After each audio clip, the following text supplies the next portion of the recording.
Welcome viewers. आज हमारे साथ हैं मिस्टर कुलदीप यादव, जो कि जिनकी पहचान एक पॉलिटिशियन के रूप में भी है और एक कार्यकर्ता के रूप में भी है और एक सक्रिय ये एक अच्छे इंसान के रूप में भी जाने जाते हैं अपने लोगों के बीच में। तो मैं उनसे कुछ गुफ्तगू करूंगा, कुछ सवाल जवाब करूंगा। उम्मीद करता हूं कि वो आपके सवाल जवाबों का आंसर देंगे। तो सबसे पहला सवाल मेरा ये है कि आप अपने आप को क्या डिफाइन करते हैं, यानी आप अपने आप को क्या समझते हैं? नेता समझते हैं या सामाजिक कार्यकर्ता समझते हैं या बिजनेसमैन समझते हैं? एक अच्छा आदमी। एक अच्छा आदमी। हाँ, तो पहले अच्छा आदमी होना जरूरी है, बाद में बिजनेसमैन और लीडर बाद में है। ओके पहले आदमी को एक अच्छा आदमी बनना चाहिए। ओके। तो मैं अपने को एक अच्छा आदमी अपने में देखता हूँ कि मैं बहुत अच्छा आदमी हूँ। तो अच्छे आदमी का कोई फ्यूचर तो होता नहीं है। एज अ फ्यूचर जब अगर आप कोई गोल अगर अपनी लाइफ के लिए रखेंगे तो आप अपने गोल में यही तो रखेंगे कि भाई कल को आप बहुत अच्छा बिजनेस करेंगे या अपने आप को कहीं सेटअप करेंगे। अच्छा इंसान तो हर कोई होता है। बिजनेस से आप अपने घर का पेट पाल सकते हो, 10 लोगों को देख सकते हो।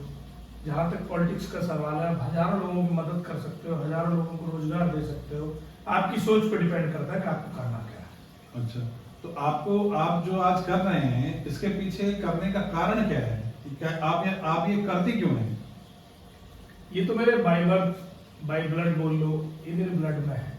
कैसे? मेरे दादा हम्म। भी समाज सेवी थे ओके। और अब तो जमाना चेंज हो गया। उस जमाने में भी भगवान की दुआ से गाड़ी घोड़ा जीप हुआ करती थी, बंदूक हुआ करती थी। मैं बहुत छोटा था तो मैं दादाजी से पूछता था कि एक बात बताओ, इतनी शादियों में आपको निमंत्रण क्यों आते हैं? तो हमसे कहते थे कि देख, हमारे दादाजी का नाम था प्रेम सिंह खलीफा।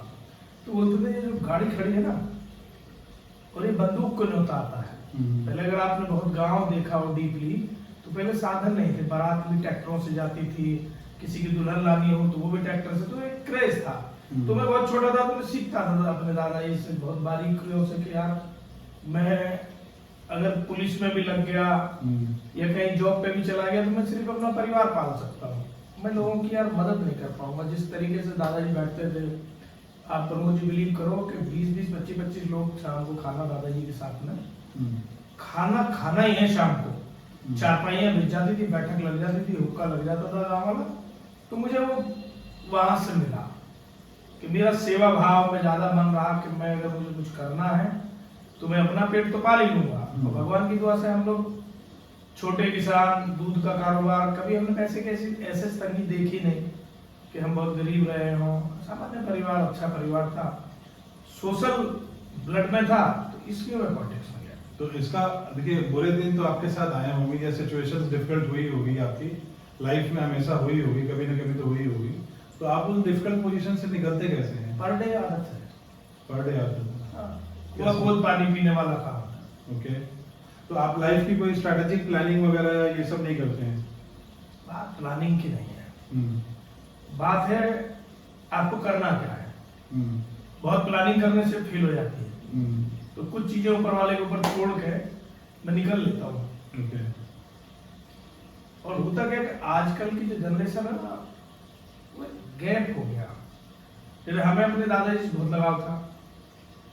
हम बैठते थे, वो हमसे कहते चल मेरा हुक्का भर ला, चल मेरे पैर दाब दे। आज की जनरेशन में से आपको लगता है कहीं ऐसा कुछ है? तो आप ये बताइए, आज की जनरेशन इंटेलिजेंट है या नहीं है? आपको क्या लगता है? नहीं। आज की जनरेशन किताबी ज्ञान है, किताबी ज्ञान, प्रैक्टिकली नहीं। ओके। आज की जनरेशन चाहे वो मेरा बेटा हो, आपका बेटा हो, XYZ किसी का बेटा हो, क्योंकि हमारे जमाने में और उनके जमाने में जमीन आसमान का फर्क है। आज के बच्चों को सिर्फ अपने आप से प्यार है। हमारे जमाने में अपने माँ बाप, दादी दादा, नाना नानी, फूफा फूफी, मौसा मौसी सबसे लगाव होता था। गांव में चाचा, अब आप यकीन नहीं करोगे, हम जब पढ़ते थे तो शाम को जब लेट हो गए तो हमें हमारा कोई सा भी चाचा पीट देता था कि इतनी लेट कहाँ हो। आज तो अपने बच्चे को डांट के देख लो तो वो पॉसिबल है। तो वो तो एक सामाजिक ताना बाना था जिसकी आप बात कर रहे हैं, वो एक सामाजिक ताना बाना था। अब वो सामाजिक ताने बाने दिन प्रतिदिन खत्म होते जा रहे हैं, इंडिविजुअल होती जा रही है सोसाइटी। तो उसमें आपको ये लगता है कि चूंकि हम जो बच्चे हैं वो सामाजिक ताने बाने से अलग हैं, तो इसलिए वो इंटेलिजेंट नहीं है, ऐसा आप मानते हैं? यस। और आप पढ़े हैं? हाँ, पढ़े हैं, गुने नहीं है। ओके। पढ़ने में गुने में अंतर है।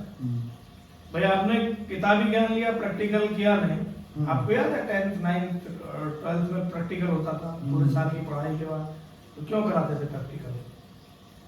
तो ये जो आप बता रहे हैं कि यूथ का ये प्रॉब्लम है, तो ये आम समाज के लिए अच्छा है या बुरा है? बुरा है, बुरा है। डेफिनेट बुरा है। जब एक पुत्र का पिता और माँ से मोह नहीं रहेगा, बहन भाई से मोह नहीं रहेगा, तो ऐसे पैसे का आप करिएगा क्या? अच्छा। ऐसी लाइफ का आप क्या करेंगे? क्या आप पे सब है और आप पे अपने नहीं है?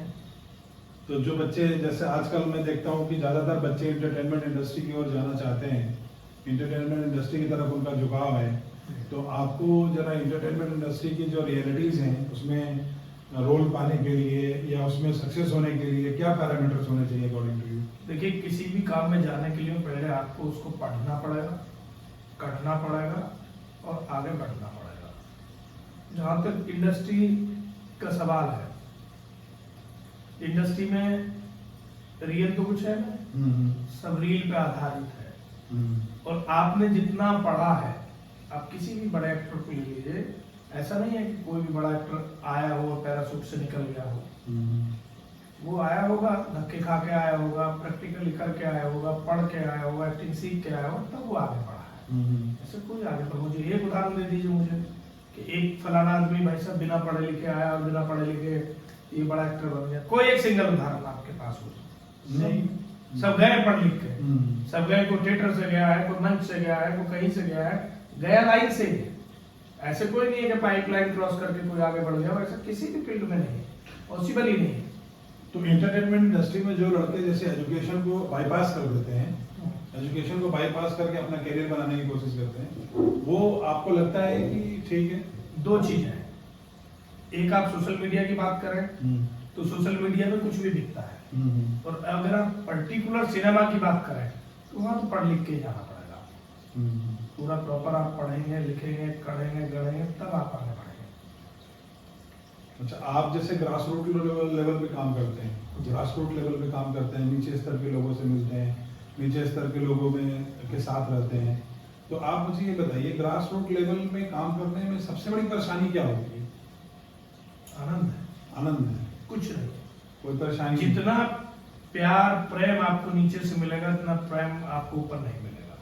अच्छा। अब आप देखिए, अपने किसी, जैसे हम लोग भी छोटे कार्यकर्ता थे, हम भी दरी बिछा के ऊपर आए हैं, तो ऐसा नहीं था कि बहुत बड़ा हम लोगों के बैकग्राउंड था राजनीति का और हम लोग आ गए। हम लोगों ने बहुत मेहनत की, हम लोगों ने दरियां बिछाई हैं, टेंट लगवाए हैं, कुर्सियां खुद बिछाते थे हम, सुबह जा करके पार्टी कार्यालय खुद मैं देखता था। मैं जब कांग्रेस में था, तो मैं जब सपा में आया तो मैंने ये काम किया। मैंने कभी, जो मजा आपको नीचे के कार्यकर्ताओं के साथ बैठ के खाने में, उनके साथ रहने में, उनकी प्रेम में, वो कहीं आपको मिलेगा नहीं। और आपको प्रेरणा देता है कि यार आपके भी कितने चाहने वाले हैं, आपको चाहिए क्या कि आपके इतने चाहने वाले इतनी बेताबी से आपका इंतजार कर रहे हैं खाने में। किसी के बड़े आदमी घर जाइए डिनर पे, आपको क्या देगा, बुलाइए, बैठे, खाइए, और ये बात है। ग्रास रूट से हम लोग आए तो हमको सब पता है कहाँ क्या है, क्या करना है, क्या नहीं करना है। गलती सबसे होती है, तो क्या करना क्या नहीं करना है वही सीखा हम लोगों ने। और सीखने की कोई उम्र है नहीं पहुंची, जिस उम्र में चाहो उस उम्र में आप सीखना शुरू करो। तो आप समाज को, यूथ को क्या मैसेज देना चाहते हैं? शॉर्ट में 2 मिनट में दे दीजिए। किस टॉपिक पे? किसी भी टॉपिक पे, जैसे आज के समाज को आप कोई मैसेज देना चाहते हो, देखिए, जो लोग आपको देख रहे हैं उनको कुछ बताना चाहते हैं। आज जो मीडियम क्लास का बच्चा है, वो ना इधर का है ना उधर का है। वो सोचता है कि मेरे पास एक फ्लैट हो गया, मेरे पास एक गाड़ी होगी, मेरा ये जीवन है। ऐसा नहीं है, आगे बढ़ना है, मेहनत करनी पड़ेगी। और आज जो भी बच्चा, चाहे वो मेरा हो, आपका हो, XYZ किसी का हो, अगर अपने माँ बाप से अच्छा तालमेल, अपने भाई बहन से अच्छा तालमेल, अपने परिवार से अच्छा तालमेल बना कर नहीं चलेगा, कभी सक्सेस हो ही नहीं सकता। ये मैं लिख के दे दूंगा आपके इस ब्रॉडकास्ट के माध्यम से कह रहा हूँ, आप मुझे पकड़ लेना कि कुलदीप भाई कुछ कह के गए थे। जो बच्चा अपने परिवार से सामंजस्य बना के नहीं रखा है, वो कभी कामयाब हो ही नहीं सकता, चाहे कोई फील्ड। ओके, और समाज के लिए कोई मैसेज? समाज के लिए यही मैसेज है कि अच्छा काम करें सब बच्चों को। जैसे हम लोग गाँव में पहले पंचायत लगाते थे, आज कहीं ना कहीं वो मिसिंग है, कहीं ना कहीं वो परिवार मिस है, हम अपनी ही धुन में बिजी हैं। वो कहावत है ना कि बिजी विदाउट वर्क, हम जो है बिजी हैं, विदाउट वर्क हैं। अब हमारा मित्र है फोन, हमारा मित्र है सोशल मीडिया, तो उससे कहीं ना कहीं हम लोगों का वो छीनना, तो हम लोग कहीं ना कहीं वो पंचायत वाला, वो गांव वाला, वो मिलनसार, वो चीजें वापस करनी पड़ेंगी, इसकी पहल किसी ना किसी को करनी पड़ेगी। तो ये थे हमारे साथ मिस्टर कुलदीप यादव, जिन्होंने अपने ज्ञान की रोशनी बिखेरी, और इस तरीके के हम पॉडकास्ट और भी बनाते रहेंगे भविष्य में। देखने रहने के लिए सोच बेस्ड कंसल्टेंसी को सब्सक्राइब करें। Thank you.